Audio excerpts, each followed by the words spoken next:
Kaixo, larunbata, irailak 10.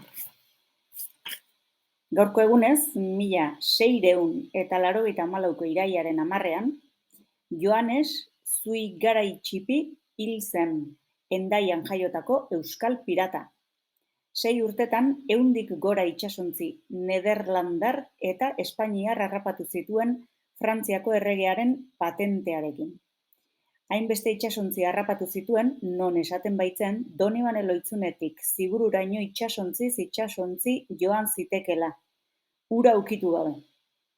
Txipia izateaz gain, deituran ere, Zuigarai-Txipi zuenez, kortsario txipia goitizenaz izan zen ezaguna.